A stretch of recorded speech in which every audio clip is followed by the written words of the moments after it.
الماضية ما لا يقل عن 3 عمليات جديدة. كل شيء تصوير ممنوع. وذكرت تقارير إخبارية وشهود عيان أن الفتاة البالغة من عمر 15 سنة كانت إحدى ضحايا قناص النساء أو الشلاط.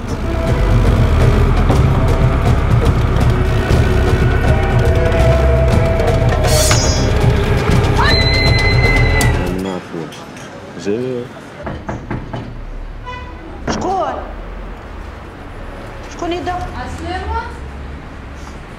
نرجع لجلال. أنا وهو تحب نكون أنا هو عادي، نكون أنا هو ما تقلقش.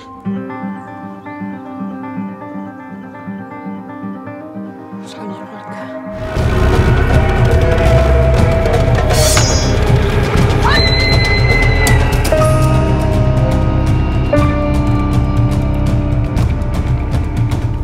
تحب تعرف أنت؟ Alors il y a eu le Chalat de Tunis a fait l'ouverture de la CID. C'était le 15 mai à 20h et c'était extraordinaire parce qu'il y avait beaucoup de monde. Ils ont organisé une projection sur 2 salles et il y avait autour de 80 personnes qui n'ont pas pu rentrer, donc c'était complet. Et jusque-là, les retours sont très bonnes, je suis très contente.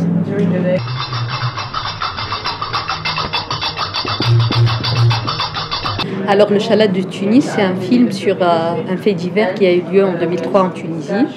C'est l'histoire d'un homme sur une mobilette qui a une lame à la main et qui vise les fesses des femmes dans les rues.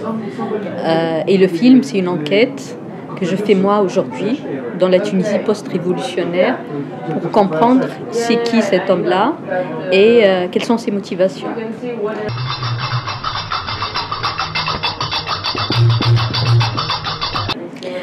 Elle m'est venue du fait divers d'abord.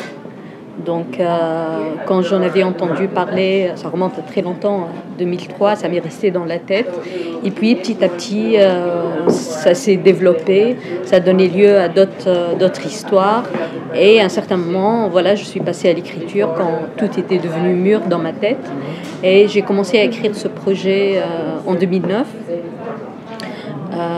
Voilà, donc ça a donné le Chalat de Tunis.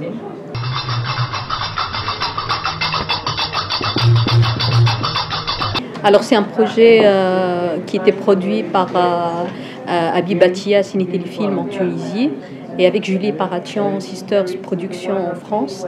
Et on a un coproducteur canadien, c'est Six Island, Paul Scherzer. Au fait, moi au départ, je connaissais Julie, je connaissais Habib. Ensuite, je les ai présentés tous les deux. Voilà, ils se sont rencontrés, on a commencé le travail, on est de la même génération. On a à peu près la même façon d'aimer les films et de les considérer. Donc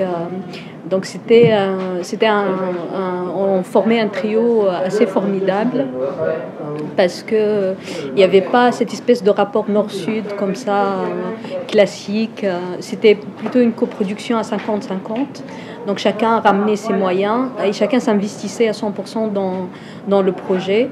Et ça s'est très très bien passé. Je recommencerai avec eux la prochaine aventure avec plaisir.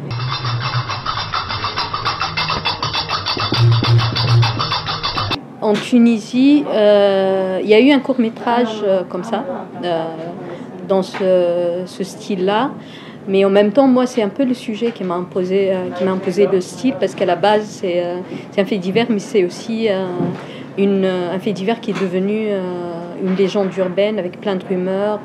Déjà, à la base, dans l'inconscient collectif, il y a eu beaucoup de scénarisation de l'affaire. Et donc, pour moi, c'était la meilleure forme pour aborder ce sujet.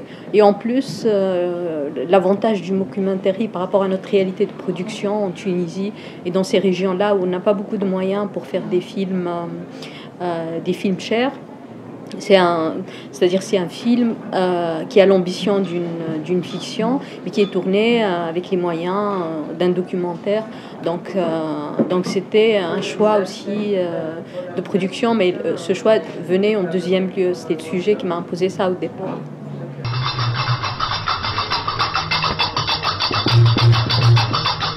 Je suis en développement d'un nouveau long métrage qui est basé aussi sur un fait divers qui a eu lieu en Tunisie, mais récemment. Voilà, je suis en écriture.